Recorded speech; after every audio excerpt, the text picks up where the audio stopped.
हमारे पार्टी के एक निडर जियाले थे, ताल का प्रेसिडेंट सिंजोरो रहे, और आज मैं उसकी ताज़ियत के लिए उनके गांव में मौजूद हूँ। ना सिर्फ ये ख़ानदान का नुकसान है, बल्कि ये पूरी Pakistan peoples party district Sanghar का नुकसान है। और वर्कर क्लास थे, निडर थे, बहादुर थे, और ख़ास तौर पर इन इलाकों में जहाँ पर पीपल्स पार्टी का झंडा लगाना, पीपल्स पार्टी का नाम लेना या जी भुट्टो का नारा लगाना एक सियासी तौर पर बड़ी सख्ती होती थी। वहाँ पर शेर मोहम्मद रिंद एक निडर जियाले के तौर पर, और पार्टी ने भी उनकी इस बहादुरी को देखते हुए तालके की प्रेसिडेंट का एक ज़िम्मेदार ओहदा दिया, और उन्होंने अपने ओहदे के साथ इंसाफ किया, उन्होंने अपने कारकुनों से इंसाफ किया। और शेर मोहम्मद ना सिर्फ अपने इलाके या तालके के अंदर, बल्कि पार्टी को जहाँ भी उनकी ज़रूरत पड़ी पूरे ज़िले में, तो शेर मोहम्मद जो है वो कारकुनों के साथ खड़े होते थे, और उनकी बहादुरी को आज हम मिस कर रहे हैं। और मैं पाकिस्तान पीपल्स पार्टी सिंध की जानिब से मरहूम के ख़ानदान से इज़हार तज़ियत के लिए यहाँ पर पहुँचा हूँ, और मेरी दुआ है कि अल्लाह पाक उन्हें मग़फ़िरत अता फ़रमाए, जन्नतुल फ़िरदौस में आला मकाम अता फ़रमाए। और हम हमेशा शेर मोहम्मद रिंद की बहादुरी, उसकी जियालापन को, उनकी बहादुरी को मिस करेंगे। सिंधु दरिया से 6 कनाल निकालने की मंजूरी जारी है, इसमें देखो उसको।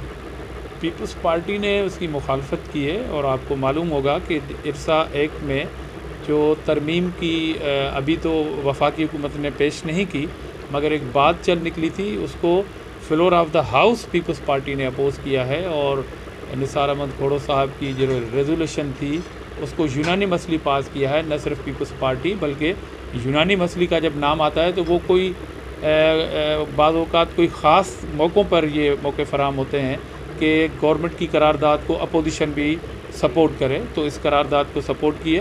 बावजूद इस बात के कि अगर सिंध असम्बली की बात को नहीं माना गया, जो एक ताकतवर आवाज़ है, सूबाई इज्तिमाई आवाज़ है, तो पीपल्स पार्टी सिंध के पानी के लिए पहले भी लड़ी है, माजी में भी लड़ी है, और इंशाअल्लाह ताला आइंदा रोडों रस्तों पे भी हम एहतजाज करेंगे, हम खामोश नहीं रहेंगे। सिंध के अवाम को लीड करेगी पीपल्स पार्टी। आईनी तरमीम की क्या जरूरत पड़ रही है?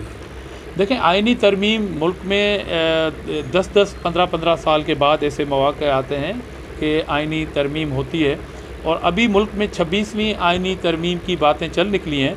उसमें पीपल्स पार्टी का एक सो सिंपल एक जो तरमीम है, चेयरमैन बिलावल भुट्टो जरदारी साहब ये बात कह रहे हैं, जो 25 करोड़ आवाम की बात कर रहे हैं। पीपल्स पार्टी की जानिब से जो अमेंडमेंट लाने की जो बात की जा रही है, वो आइनी अदालती आइनी एक बात है कि एक आइनी अदालत इस मुल्क में कायम की जाए।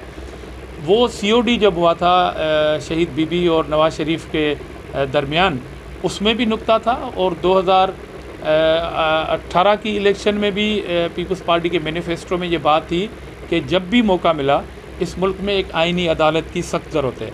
अच्छा, सवाल ये पैदा होता है कि इस आइनी अदालत की ज़रूरत क्यों आई है पीपल्स पार्टी को? तो जैसे जैसे ये बात ट्रेवल करेगी और ये मैच्योरिटी की तरफ जाएगी, और आज नहीं तो कल पूरे मुल्क के वो महकूम अवाम जिसके लिए पीपल्स पार्टी बात कर रही है कि इस मुल्क में आपको मालूम होगा, और पूरी कौम को ये पता है कि 85 से 90% ऐसे केसेस हैं जो सिविल और क्रिमिनल केसेस हैं जिनकी बारी नहीं आती। 20-20 सालों के बाद सुप्रीम कोर्ट में आज भी क्रिमिनल और सिविल कोर्ट जो केसेस हैं वो पेंडिंग में हैं। तो 15% ऐसे केसेस हैं जो आइनी पिटीशन दाखिल होती हैं या सियासी पिटीशन दाखिल होती है, तो अदालत फ़ौरन उनको तो सुनती है, मगर इनको कौन सुनेगा? जो 90% लोग बेचारे वकीलों की फ़ीस अभी अदा नहीं कर सकते। 20-20 साल केस कोई मामूली बात नहीं, कोई मजाक नहीं। तो दरअसल बिलावल भुट्टो जरदारी साहब का नैरेटिव ही ये है कि मुल्क में एक आइनी अदालत अलग कायम की जाए, वो जो 10-15% केसेस हैं वो सुने, बाकी जो 85% वो केसेस हैं जो क्रिमिनल और सिविल केसेस हैं, जो लोग बेचारे दहाइयों तक सफ़र करते हैं, 2-2 जनरेशन बेचारों की चली जाती है। अगर केस डिले होता है तो वो झगड़े कंटिन्यू होते हैं और नस्लों तक लोग लड़ते रहते हैं आपस में। दूसरा ये कि लोग गरीब हो जाते हैं, फिर फ़ीस अदा नहीं करते वकीलों की, और लोग रुल जाते हैं। तो ये अशद ज़रूरत है बिलावल भुट्टो की नहीं, सिर्फ पीपल्स पार्टी की नहीं, ये उन महकूम मजबूर 90% इस मुल्क के अवाम की, जो 1 लाख से ज़्यादा आज भी मुल्क की सुप्रीम कोर्ट और हाई कोर्ट्स में केस जो हैं वो पेंडिंग है। जिस मुल्क के अंदर 1 लाख पेंडिंग केस पड़े हैं, ये मेरी गुफ्तगू जब कोई सुनेगा, मेरा भाई या कोई ख़ातून जो बच्चे की सूरत में केस दाखिल किया, आज वो ख़ुद दादा बन गए मगर केसों के फैसले नहीं होते।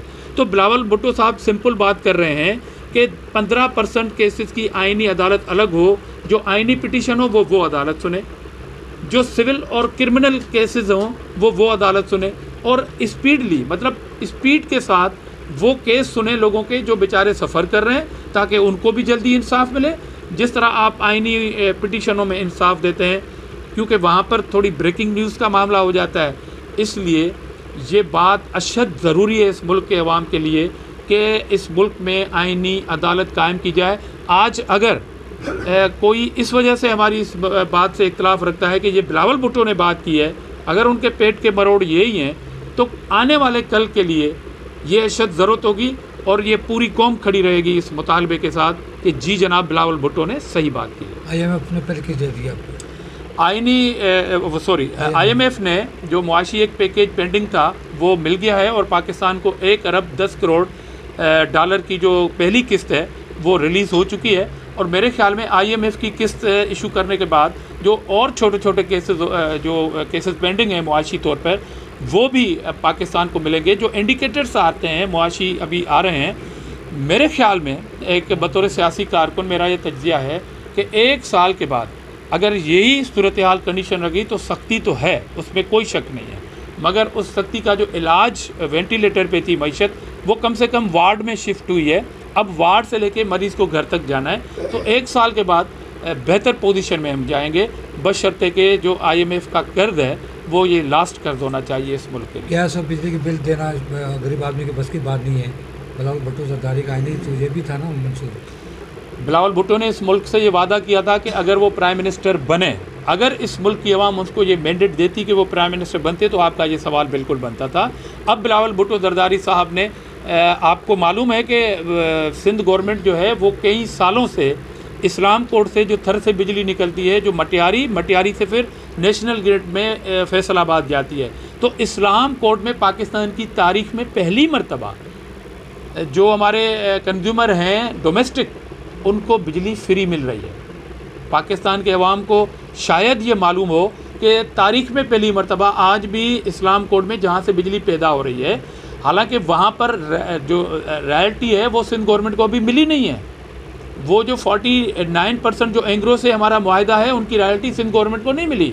51 पार्टनर सिंध गवर्नमेंट ने बिजली फ्री की है। तो इसलिए आपको अभी सोलर पैनल का जो इफ्तिताह किया है बिलावल साहब ने, वो 2 लाख ख़ानदान जो ऑलरेडी रजिस्टर्ड हैं बिस्प प्रोग्राम है, बेनज़ीर इनकम सपोर्ट में, ये अगर हम नए तरीके से अगर सर्वे कराते तो हमारे ऊपर सवाल आते उठते कि जी पीपल्स पार्टी अपने लोगों को फैसिलिटेट करना चाह रही है, मगर ये बेनज़ीर इनकम सपोर्ट में जो 2 लाख हमारे ख़ानदान हैं उनको ये सहूलत मिलेगी।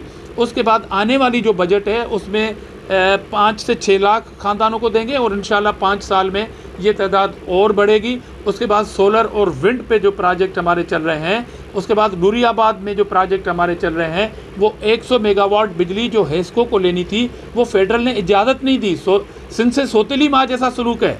अगर ये टाइमली हमें परमिशन मिल जाती तो आज भी सिंध 50,000 मेगावाट बिजली सोलर और विंड से पैदा कर सकता है। पूरे मुल्क की खपत जो है वो पूरी हो सकती है।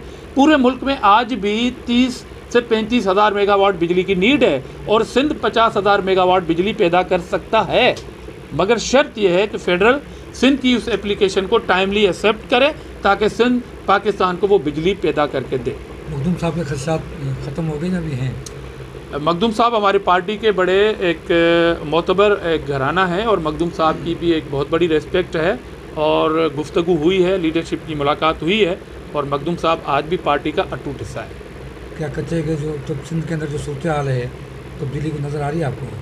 कच्चे की तब्दीली काबीना के अंदर या नहीं, आपने कच्चे की बात की या काबीना की तब्दीली? कैबिनेट पूरे सिंध कैबिनेट में देखें वक्त ब वक्त तब्दीली होती रहती है। ये गवर्नमेंट का और पार्टी लीडरशिप का डोमेन है कि वो वक्त ब वक्त अपनी परफॉर्मेंस की बुनियाद पर तब्दीली करें, मगर फ़िलहाल ऐसी कोई बात नहीं। वज़ीर-ए-आज़म मुराद अली शाह हैं।